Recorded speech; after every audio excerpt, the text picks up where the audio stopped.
I've seen it over and over again.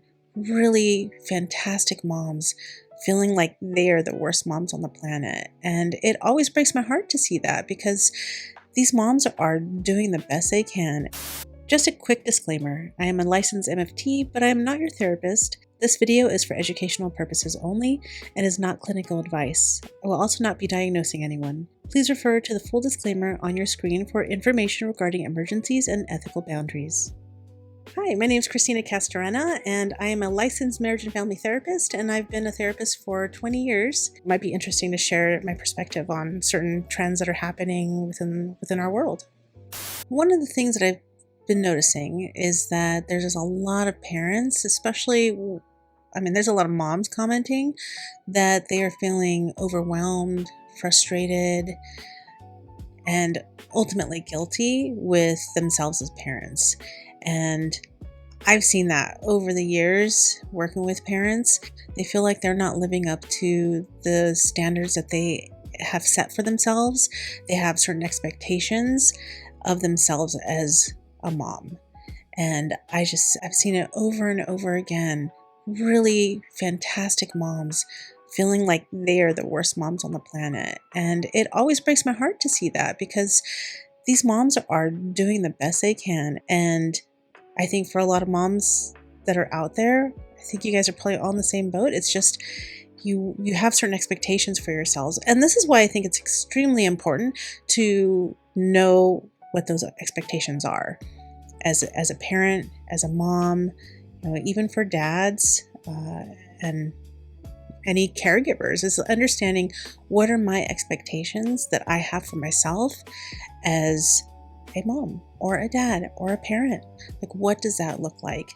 Because oftentimes it's unrealistic. And what I've seen, especially with social media, what I've seen is a trend of people there's some people that put themselves out there as very raw, and they are just showing their frustrations and anger and sadness and guilt and shame. And I think a lot of parents relate to that. I just want to tell you, I know you guys are doing the best you can, and you have to have grace for yourself, a lot of grace, because parenting is not an easy job, and you have a little life that you're responsible for, and multiple lives if you have multiple kids, and that comes with a lot of responsibility. So especially for new parents, or if you're thinking about having kids, really sit down, and whether it's with a therapist or just your partner or spouse or whoever, and really write it out and identify what are your expectations that you have as a parent, that you have for your spouse or your partner, that you even have for your kids. That's something that needs to be explored. I think if you're going to be following people on social media, other parents, and you're comparing yourself to them, I think you're doing a disservice if you're doing that, because what I see is that the comparison can oftentimes trigger anxiety within the parent watching, or the parent doing the comparison, or it triggers guilt or shame or sadness, or they feel like they're not living up to another parent's parenting. So I would definitely make sure that if you're watching it and you're finding comfort in the content, and you're finding relatability, and you're finding maybe even helpful tips and tricks, that's great. What I want people to remember is when we compare ourselves and we evaluate ourselves, that's probably some of the most damaging things we can do for ourselves.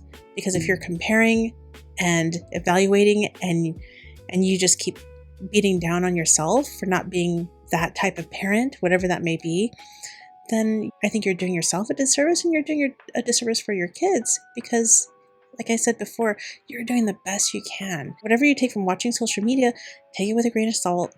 Say, okay, those are some good tips. Those are some good tricks. I'm going to try that. Or like I said, if you're finding connection and acknowledgement and validation for some of the stuff you're experiencing, that's fantastic. If you've noticed after watching certain influencers that you're feeling more anxiety, or you're feeling worse about yourself or yourself as a parent, I'd recommend not watching that.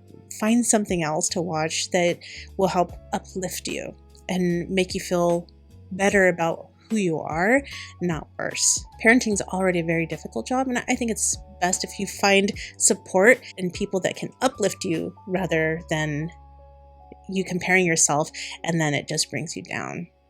Let me know in the comments if you'd like me to talk about that a little bit more, if there's another subject matter you want me to explore.